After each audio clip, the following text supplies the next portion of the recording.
And also,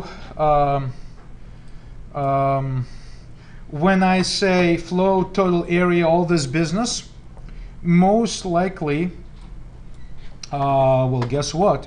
Total area now will become a method in the drawing, right?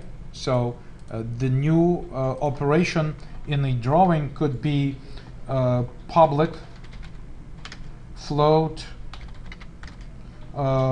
get total area. Total area, right? That's legit to try something like this. And what it's going to do, it's going to do this business that the main class so far was trying to do. So we can basically we can duplicate this work here and move it to, because if this is something that we should be doing often, it better be a method in some class. So here it is, and so at the end I will just say return total area, right? So I just copied and pasted this work from main. So now I have get total area. So now again, main arguably may look a little better if I simply, instead of initializing it like this, will simply say, again, if I just keep this commented out for the sake of simplicity, total area equals drawing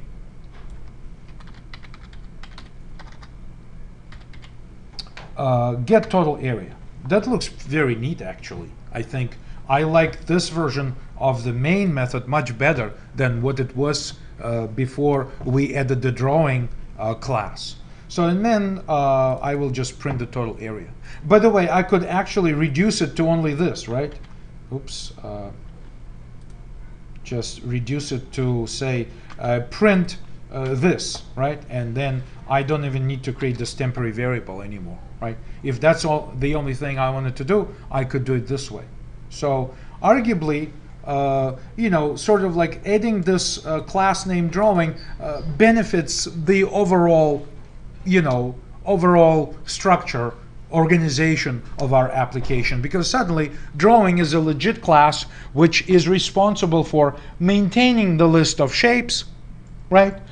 Keeping track of how many are still available, and you know, providing some convenient methods to get to the data, do some computations, and so you know, those sort of things. So kind of useful, I guess. Well, let's make sure that we can run it, right? So save everything. Again, just to make sure that we do everything in a clean way, you can always say clean, and then say clean and build, and so it should build. It says finish building. Apparently it didn't produce any errors. If I run it, I get exact same result, so which makes me happy. All of my changes that took place really did not disturb anything inside, you know, overall in the application. So now we're basically, I just did what was the promise right here to begin with. That maybe there will be a class named drawing which will be capable of making a drawing, and it will be keeping a list of shapes. So now again, everything that I have in that code is properly reflected here, except that, of course, right here, what I should change maybe is, let me see, you know, constructor. So add shape and get total area. So first of all, I got the constructor,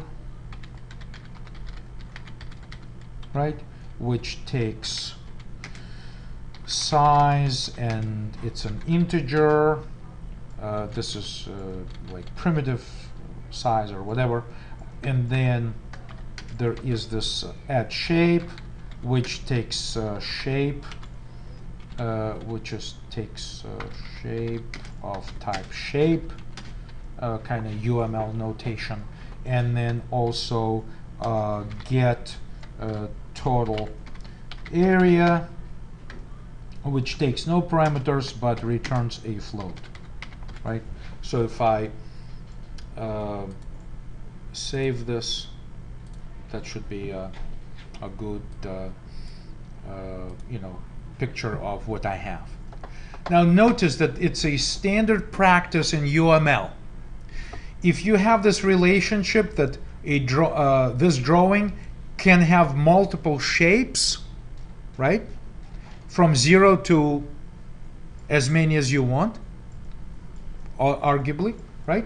Then you typically do not place, you know, a private shape array over here inside the data for drawing, because this line kind of suggests that drawing keeps track of a collection of shapes, right? So there has to be some sort of collection. So most people don't do this. They don't include the name. You can put a name of the collection in, because there is a data piece which is a shape of arrays inside of Java class, but most people on UML diagram will not show that. Essentially, this line, this connecting line, this association line makes it more of a, you know, a replacement for that explicit declaration of data collection or collection of references to shapes. So these are sort of like my local experiments and the talk about inheritance relationship. Obviously, there is a presentation. I would like you to read the appropriate, obviously posted chapter in the book, as well as I don't have it in front of me. I don't have the browser, but I believe section 10 in the outline gives you also the presentation overview set of slides that you can refer to. Other than that, we're pretty much done, right? So, and a few words about the homework. The homework is asking you to do very, very similar thing that I did with shapes, to do it with just two classes, the bank account and the savings account. So read that. It's very simple.